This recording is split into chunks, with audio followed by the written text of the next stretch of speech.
ശരി ശരി, ഞാൻ സമ്മതിക്കാം. പക്ഷേ ഈ ചൊറിച്ചിൽ ഒട്ടും സഹിക്കാൻ പറ്റത്തില്ല. ഒന്ന് വെട്ടിക്കളയോ? അങ്ങനെ കിറ്റി തൻ്റെ കയ്യിലിരുന്ന കത്തി ഉപയോഗിച്ച് പുസിൻ്റെ താടി വെട്ടിക്കളയുന്നു.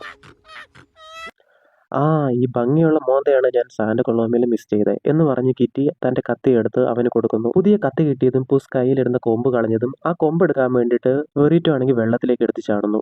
വെറിറ്റോന്റെ പുറകെ പോയതും അവർ ജാക്കിന്റെ കയ്യിൽ പെടുന്നു.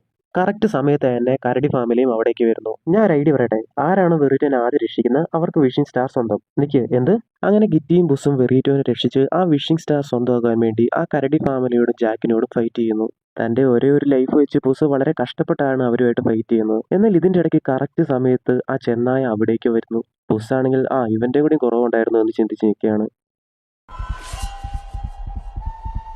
പെട്ടെന്ന് ഗോൾഡിയുടെ കയ്യിൽ ആ മാപ്പ് കിട്ടിയതും അവളുടെ മനസ്സിന് പറ്റിയ രീതിയിൽ ആ സ്ഥലം തന്നെ മാറി മറിയുന്നു. അപ്പോൾ എല്ലാവരും പല പല സ്ഥലത്തായിട്ട് വീണ്ടും ആയി പോകുന്നു. പുസ്സാണെങ്കിൽ ആ ചെന്നായനെ കണ്ട് പേടിച്ച് കാട്ടിക്കൂടെ ഓടിക്കൊണ്ടേയിരിക്കുകയാണ്. അങ്ങനെ അവൻ ഓടി മടുത്തിട്ട് ഒരു ഘട്ടത്തിൽ മരത്തിന്റെ ചുവട്ടിലിരിക്കുകയാണ്. അവന്റെ ഹൃദയമെടുപ്പ് കൂടിയിട്ട് അവന് ശ്വാസം വിടാൻ പോലും പറ്റുന്നില്ലായിരുന്നു. അപ്പോൾ ആ വഴി വന്ന വെറിറ്റോ അവൻ കഷ്ടപ്പെടുന്നത് കണ്ട് അവന്റെ അടുത്ത് വന്നിരുന്നതും അവന്റെ മനസ്സ് ശാന്തമായി. ഇതിന്റെ ഫുൾ വീഡിയോ കാണാൻ താല്പര്യമുള്ളവർക്ക് ഡിസ്ക്രിപ്ഷനിൽ ലിങ്ക് കൊടുത്തിട്ടുണ്ട്. അതുപോലെ വീഡിയോ ഇഷ്ടപ്പെട്ടാൽ ലൈക്ക് ചെയ്യുക, ഷെയർ ചെയ്യുക, സബ്സ്ക്രൈബ് ചെയ്യുക.